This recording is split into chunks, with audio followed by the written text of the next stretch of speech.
Hello everyone, I am Durga Saujanya, Assistant Professor, Department of ECE, MLR Institute of Technology. I am going to give the video lectures for the subject Embedded System Design. Our today's topic is Elevator Controller, which is a design example for embedded systems. So a design example of embedded system, which is Elevator Controller. This comes under Unit 5. So here in the previous session, we have discussed about what are the different types of protocols used for transferring the information from one device to another device in embedded applications. So here there are, we have discussed about the I2C bus and CAN bus and IP, and how can we provide network enabled communication between devices, and how can we provide internet enabled communication between devices. So these are all will be discussed in the these are all discussed in the previous session. So now in today's session we are going to discuss about elevator system and what are the features of elevator system. So what are the requirements used for designing any elevator system, what is the architecture, what are the classes, and what is the testing operation. So here for designing any embedded system, we have already seen design process in the first unit. So in the design process, first we need to get requirements for any design. So requirement means what is the name of that system, so what are the inputs required, what are the outputs required, so what are the type devices required, and how must we design our system, so the performance requirements, so how it should be. So here this is the requirements for our elevator system. Here its name is elevator system. So it has the inputs of floor control, position, car control, and master. So these are the inputs for this system, and these are the outputs, which is displays and motor controllers. And the functions means here it should respond to the request given by the user and it operates safely. So these are the functional requirements used by the given by the user. And the performance, so the performance will be time critical, so that means it is a real time system. So whenever we are saying that any design or any system is having the time critical performance, it is a real time system. So the manufacturing cost will be depends on the electronics parts, which are very small. So here we have used very small part of the electronic systems. So here the power requirement is it consumes very small power. So here the power consumption is very low, so less power consumption. The physical size and weight is, so here the cabling is important, that means to provide connections between the various floors and various cars is very important. So these are the requirements for our elevator controller. So here what are the components are to be presented in this elevator system. So here in this elevator system we have the elevator car for each floor. If there are n number of floors are there, n number of elevator cars are there, the hoist way. So there are two hoist ways are there. One is up to down, so that is from top floor to down floor, and another one is from down floor to top floor. So and here there are number of floor control panels are there. So we need to use the panels for each floor. So if there are n number of floors are there, n number of panels to be required. And car control panels here, so we need to use car control panels for controlling the car in each floor. So these are the different components used for designing elevator system. And next, here each floor has a control panel, a display panel. So in each floor we need to provide a control panel and a display panel. Display panel is used for indicating the floor number, and control panel is used for indicating which floor is to be for which floor it should be moved, and from which floor to which floor it should be moved in either upwards or downwards, or closing the door or opening the door. So all the control signals will be issued by this control panel. So each car has a control panel controlled by a single controller. So here each floor has a control panel. So each floor means here in each floor we have a car. So in each floor we have a car. So therefore we have the control system for each floor, that is called as floor control panel. And For car, we have the control panel which is called as car controller. So we have a single and separate controller which is the car controller. So elevator control has up and down and to stop and disable both. So that means here, so there are 4 types of controlling signals are to be needed by the floor controller or elevator controller.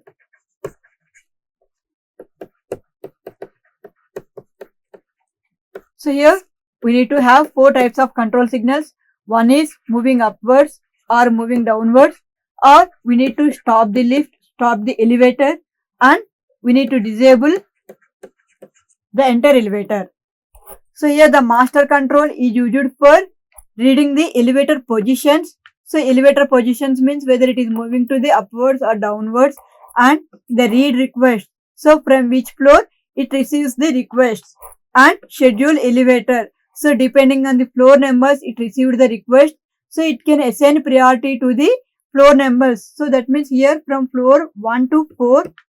So 1, 2, 3 floor. If the request is coming from first floor, and if the elevator is in the second floor, and if the request is coming from first floor and fourth floor, and one is from upwards and another one is from downwards, so then the controller should assign the scheduling algorithm, so which is used for which operation to be performed first and which operation to be performed next, and to which floor it will be moving to the first. So that means depending on the read request it will schedule. So the scheduling of elevator will be done, and next it will control the movement, and it is used for control the doors. So here this is the architecture of the elevator. So here we have the sensors for indicating so which request is to be sent by the user. So and car control panel and floor control panel, this will be in the each floor. So this is the 4 control architecture, and this is the car and this is the floor. It indicates the floor number and it indicates the car number in that particular floor, and it is the master control panel. So this master control panel will have the controller and motor. So this motor is used for moving the car upwards and downwards, and this controller is used for assigning the control signals to all the floor panels, to all the floors, to all the cars and all the floor panels. And here the floor control panel, it is very simple to design, and it will have no hard real-time requirements. So it will take only up and down inputs and light the appropriate lights if there is any requirement of light in that panel. So in any floor control panel we are having the possibility for, so we are having the buttons for either upwards or downwards, or that means depending on the numbers we have given, and we have the possibility for lights and door closing. So therefore here there is no need of any hard real-time requirements, and it watches for button events and sends results to the system controller. So it regularly, the floor controller panel regularly watching for the button events. So whenever any interrupt or event occurred through the button, so then it simply sends request to the system controller, and then depending on the result getting from the system controller it will display in that panel. So it uses a simple microcontroller for providing this type of tasks. And next, elevator cabs. So elevator cars, which is called as car controller. So the elevator cars is used for, so it will rotate, it will move the car upwards and downwards based on the buttons and based on the events sent to the system controller.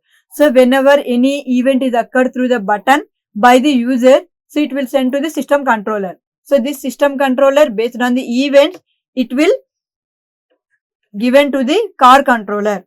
So it read the sensor inputs and send to the system controller, so which is hard real time. So immediately whenever any sensor is indicated in the car controller, immediately it will give response to the system. So therefore it is hard real time. So the car controller will respond in hard real time only.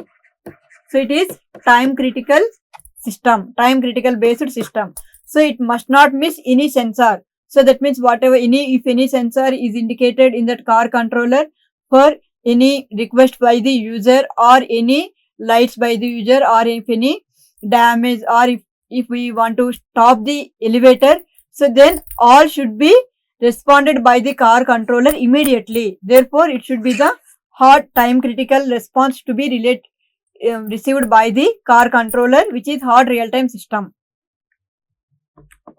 And next, system controller. So another unit of this elevator system is system controller. So it must take all inputs from the car controllers and floor control panels. It takes the inputs from car controller and floor controller panels. It should be used by both soft real time system and hard real time system.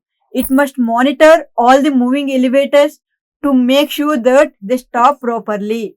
So by taking inputs from car controller and floor controller, it will ensure, or it will issue signals or control signals to the monitor and to the cars, which are elevator cars,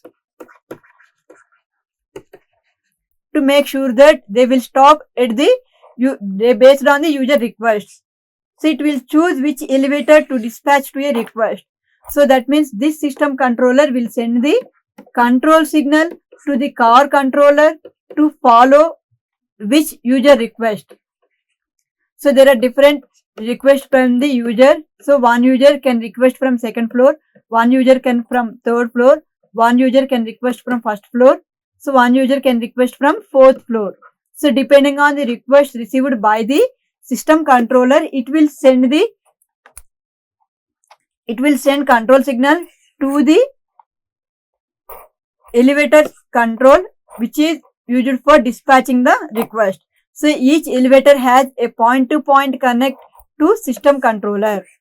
So floor controller panels or displays are to be connected with a single bus network. Here a single bus network can be used for connecting all the floor control panels and displays to the system controller. So it must take inputs from many sources and it must control costs to hard real-time deadlines. So the user interface via floor control panels and scheduling of elevators are to be short, soft real-time deadlines. Here the car controller will follow the scheduling algorithm. So for hard real-time systems, and the floor controller will follow the scheduling algorithm. So which should meet the soft real-time requirements or soft real-time systems. So here the classes used for designing or any program or designing model for this elevator is elevator car, car control, car state. So these are the three classes used for designing or development of program or software for the elevator system. So the elevator car class is used for providing the functions of moving up and down. So in this, the car control, car sensors and car control senders. So these are all will be used for providing these functions. And next another class is car control class, which is used for transmitting the car requests. So it is done by the passenger and floor control reader. So these are the two inputs given to the car control system for these functions. So next, car state class. So car state class will be decided by the scheduler and the car sensor. So therefore these two are the inputs for this car state class, and it will be used for reading the current position of the car. So here these are the classes used in the development of the software for this elevator system. And here after development of, so here by using this architecture, so we have developed the hardware model. So by using these points in mind, we need to design the hardware model for the elevator system. And so by using these classes, we have developed the software model. So now we have to integrate both hardware model and software model into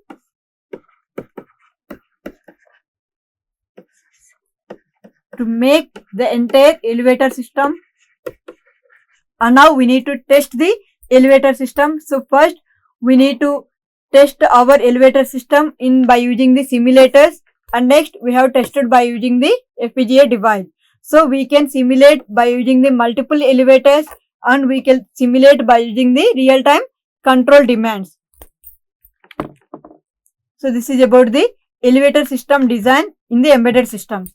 So in the previous session we have completed the internet enabled systems and the internet protocol. So which is, there are different types of internet protocols are there: FTP, SMTP, TCP and UDP and so on. So how can we use these protocols for our embedded applications? So these are all discussed in the previous session. So in today's session we have taken one example, which is elevator system in an embedded system. So how can we design any embedded system? So first, for the elevator system, first we need to consider the requirements. So what are the requirements to be taken by the user, and next based on the requirements we need to design the architecture model, and based on the architecture model we need to prepare a software program. So that is the development of software program. So after completion of the hardware model based on that architecture and software model based on the program, so now we need to integrate both hardware model and software model of the elevator system, and now we have to test our system by using the debugging techniques. So by using the simulator and by using in-circuit emulator for testing the hardware model. So after testing that we need to release the product into the market. So thank you.